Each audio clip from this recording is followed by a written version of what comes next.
Good morning everyone, or good afternoon to those of you that are tuning in on the afternoon, and welcome back to our next section of Boy 87. A wonderful book, and I hope you are all enjoying it. Really well done to all those people that are sharing their work. It's great to see how much you're doing and how much you're enjoying the book. Today, for our reading section, we have got two chapters, one of which is quite long. So I'll say again, if you want to pause it, if you want to take a 5-minute break to get a drink, then please feel free to do so. Get through this work in your own time and don't feel like you have to sit there and get through it all in one go. Okay? We start today with a little bit of vocabulary to help us with our first chapter, and the first chapter is called Truth. So if you're following along in your copy of the book, you can find the chapter called Truth. The first bit we have is called Military School. For those of us that aren't aware, essentially the military is people like the army and the navy and things like that. And so military school is where you go and learn how to be in the navy. You learn in the army and things like that. You learn all the skills and all the information they need to tell you and things like that. So that is what military school is. Right, let's get started. As always, I will read a page and then we'll go on to the next slide. You pause it and you read the next bit. Okay? Chapter 8, Truth. It feels as if time has frozen. We stare at each other, but my mother's face is blank, impossible to read, the only movement caused by the flickering candlelight. There are many things I haven't told you, Shiv, but I can see that I have no choice but to tell you. I sit, not next to her, but close enough that her words won't wake Lemlem. She pauses. Your father was a lecturer at the university. She momentarily closes her eyes. He was brilliantly clever. At school, he was always top of the class, but there was only one thing he wanted to do. He wanted to be a teacher. After military school, he started teaching at the university. The kids loved him, and he was very popular with the other staff. Your father always made people feel they could be themselves around him, because that's the way he was around other people. She paused again. One day, there was a meeting between the teachers and some government officials. They told the teachers that they wanted to know what the government could do to improve teaching standards. Your father suggested that they could be paid more. A man sitting at the back of the meeting asked your father to come outside into the corridor for a moment. No one ever saw your father again. Okay, so you pause the video here and you read this little section to yourself.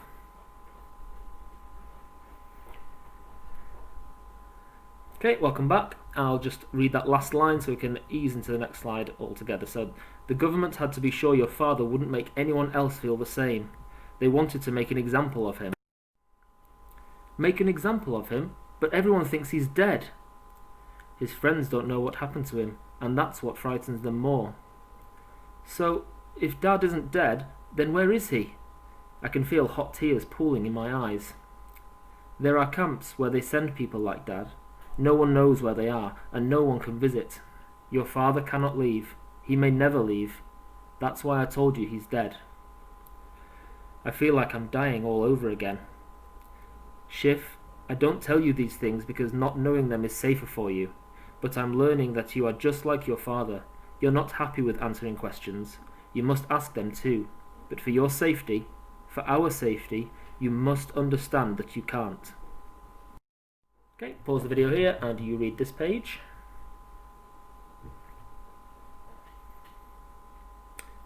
Okay, and I will read the last sentence before we move on. As I stare up at the shadowy ceiling, I wonder what Dad is doing now, what kind of room he is sleeping in.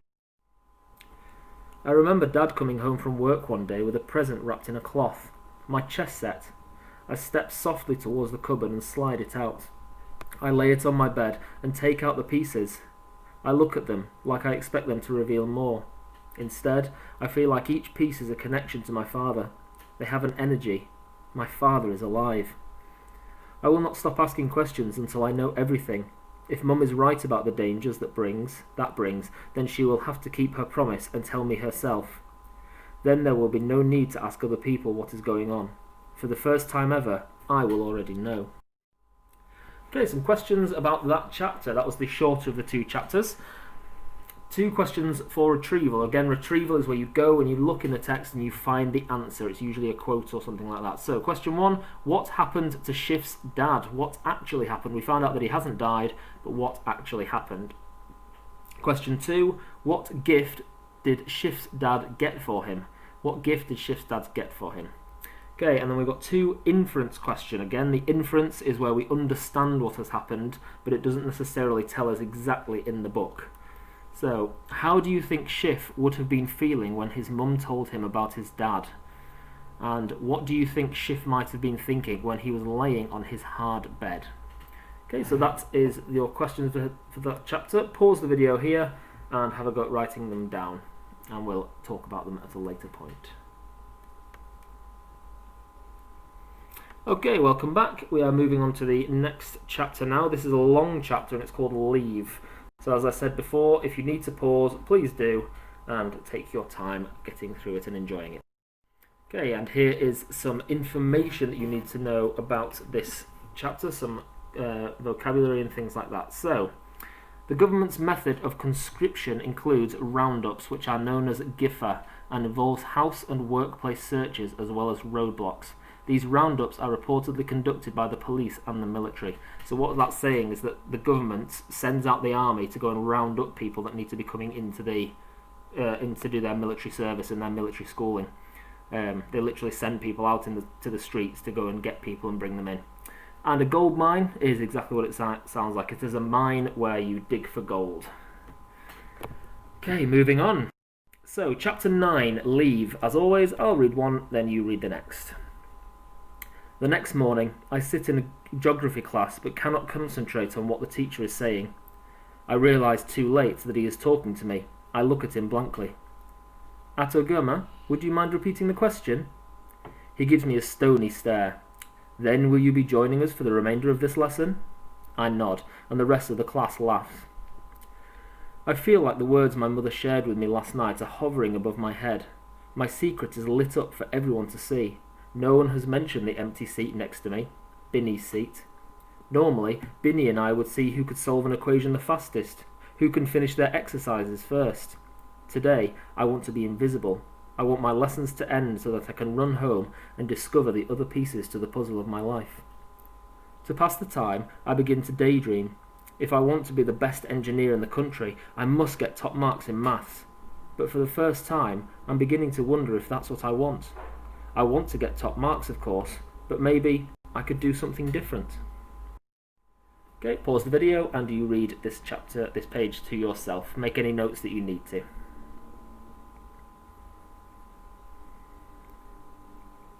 And we'll continue. I'll just read that last sentence so we can move on together. Something which Mum has promised to explain. I put the key in the front door and realise that it's already unlocked. I push it open and see my mother sitting on the bed with Lemlem on her lap and Binny's mother next to her. I can see that Mum has been crying.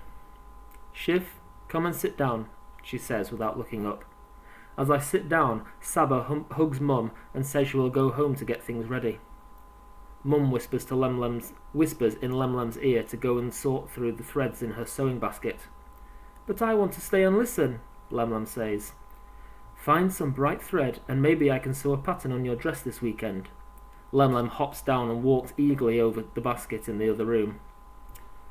As soon as Lemlem is gone, Mum turns to me and says, Shiv, the soldiers you saw 3 days ago are taking part in a GIFA. Reading my mind, she says, they are rounding up any boys or girls they think are trying to escape military school. Sometimes they have a tip-off. Sometimes they just take anyone who looks old enough. Okay, pause the video and you read this page to yourself. Okay, welcome back. I'll read this last sentence and then we shall continue. Mum is unmoved. The truth seems to be giving her a new kind of strength. She hasn't finished. The sons and daughters of traitors don't serve 2 years. Some of them never leave. Never? I gasp, searching her face for a clue that she might be making this up to scare me. After your training, they'll send you to the gold mines. You'll work for 16 hours a day, but earn no money. You won't even earn the bus fare to come home. Not that you will be allowed to use the bus anyway. I stand up. I have no intention of going anywhere, but I cannot sit still while my mother rearranges the pieces of my life around me. I've been waiting to tell you everything. Mum looks at me intently. But I have been waiting too long. Saba and I had a plan to get you and Binny out of military service. We thought we had a couple of years before we needed to act, but you've both been pushed up through your grades so fast.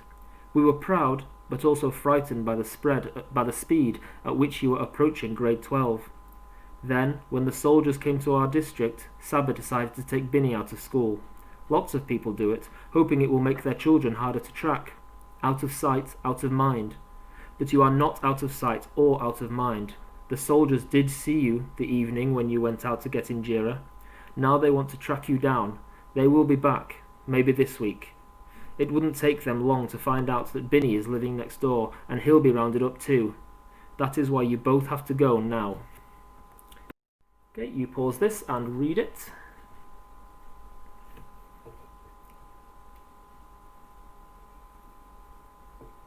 Okay, I'll read the last sentence and then we'll move on. My mother looks around the room as if the explanation I need is buzzing around it somewhere like a wasp. Shiv, you must go. I don't yet have enough money saved for all of us to leave, and so because you are the one in immediate danger, you must go first. I've arranged everything. Some men will come for you and Binny tomorrow. They're smugglers. Their job is to get people out of the country. Saba and I first got in touch with them 2 years ago. They'll take you to the border, and then you'll be met by other contacts who can take you north to the coast, where you'll take a boat to Europe. Everything will be paid for before you go, but you must memorize my phone number and Uncle Batha's number in case you need some more money in an emergency. There are other numbers you must try to memorize too, of our friends in England. As soon as you've gone, I'll begin to save for me and Lemlem. We'll be fine. We'll join you in 6 months, maybe a little longer. I want to say no. I want to point out a flaw in her logic, but I can't think of a single thing to say. There is nothing solid upon which to base my thoughts anymore. Okay, you pause the video here and read this page to yourself.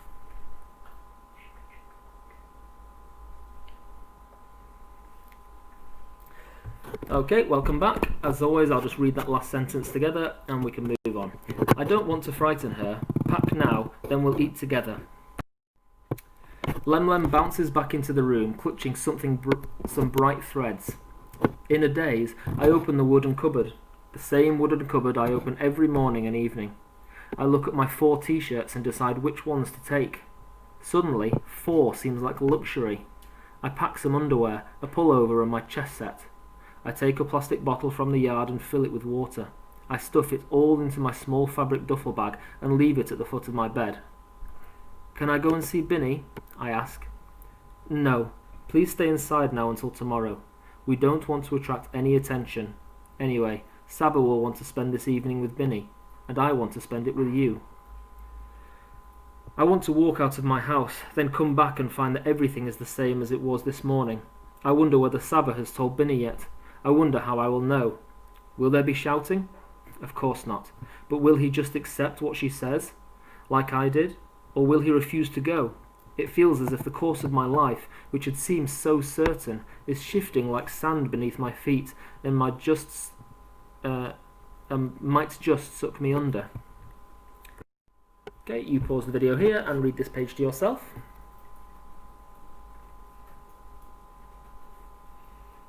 And welcome back. I'll read that last little bit and we'll move on together. Okay, she says shyly, and look after Mum while I'm away. Okay, and there are some questions for you. Like I said, that was quite a long chapter, but a very interesting one as well. So, retrieval questions. What lesson was Shiv in when his teacher asked him a question? So it was right at the start of the chapter. What lesson was Shiv in when his teacher asked him a question? Number 2, what did Shiv's mum send Lemlem to get from the basket? And your inference questions. When Shiv found out that Binny was coming as well, it is likely he was having mixed emotions. What are some of these emotions likely to be? Number 2, Lemlem wouldn't be able to visit Shiv once he had gone. Why did he tell her that she would? Some very interesting questions for us there. So have a go, write them down on your notepad, and I recommend that you take a little bit of a pause now, maybe 5 minutes, 10 minutes, and then come back and we will start our writing activity. Okay. Okay, welcome back. Our writing activity today, we are going to be looking at a type of sentence structure that uses 3 adjectives at the start of a sentence, and these adjectives will all be related to each other. That'll make sense a little bit more in a second. We're doing this in preparation for tomorrow's lesson, where we're going to be writing a diary entry in the voice of Schiff. Therefore, in today's lesson, all of our writing is going to be in first person. Okay, this is going to help us prepare for tomorrow. Moving on. So, we are, as I've said, we're going to be using a type of sentence structure which starts with 3 adjectives. So first things first, pause the video just for a minute and write a list of emotion words or adjectives that end in ed. For example, excited ends in ed, and that's an emotion. So have a go at writing a few of those. Okay, welcome back. Here are some that I have written down for you, so if you need to add any of those to your list to help you with your sentences, please feel free. So I've got scared, worried, confused, betrayed, overwhelmed, disappointed and distressed. So you can see here, all of these words are related to each other because they're all quite negative. They're negative words that all bring a sense of emotion and help the reader to understand how somebody else is feeling. So scared, worried, confused, all ED words that all give off the same image. And under the green one, we have elated, excited, supported, educated, loved. Again, these are all ED adjectives, but they all give off that same image of something positive, something good. So you can see how they're related there. So, and this is how we're going to be using these types of adjectives in our sentence. So this is an example that we're using with a princess that's run away from home, and it helps us to understand how it's going to be used. But you need to have a quick look at the way we are setting this out. Okay, so frightened, terrified, exhausted. The princess ran from home. So you can see here we've got frightened, adjective number 1, with a comma. Terrified, adjective number 2, with another comma. Exhausted, with adjective number 3, with another comma. And then the princess ran from home. And that comma, we could replace that with a conjunction that we had a look at earlier in the week. Or we could put a conjunction in here, frightened, terrified and exhausted, the princess ran from home. And it doesn't really matter that much, but the frightened, terrified, exhausted with just a comma tends to speed up the sentence, make it flow a little bit better. So you can have a bit of a play around with it and see what you prefer and what you like. Okay, so now pause this video, have a go at writing some sentences of your own. It can be related to Schiff and the story of Boy 87, or it could be related to something else if you want to have a bit of a go at it. So pause the video and have a turn. But before you do, remember, try to write them in first person. So I, me, I did this, I went to, because it will really help you when you're doing your diary entry tomorrow. Pause the video and give it a go. Okay, welcome back. We're moving on. I hope you got some good examples. I look forward to seeing them all later on in the week. Okay, welcome back. I hope you had a go at that. I really look forward to seeing these because this can be a really powerful way of describing and scene setting and things like that. So I look forward to seeing what you've done. Thank you for your hard work today. Like I say, I know it was a little bit of a longer one, but I'm sure you got just as much from it as I did when I was writing it, and I hope you enjoy the book as we are going along. Well done for your work, and please make sure you are sharing these online. I'd love to see them on Seesaw. I'd love to see them if you email them to me, and I know Mrs. Baker and I would love to see all of your great work. Thank you again, and I hope to see you all very soon.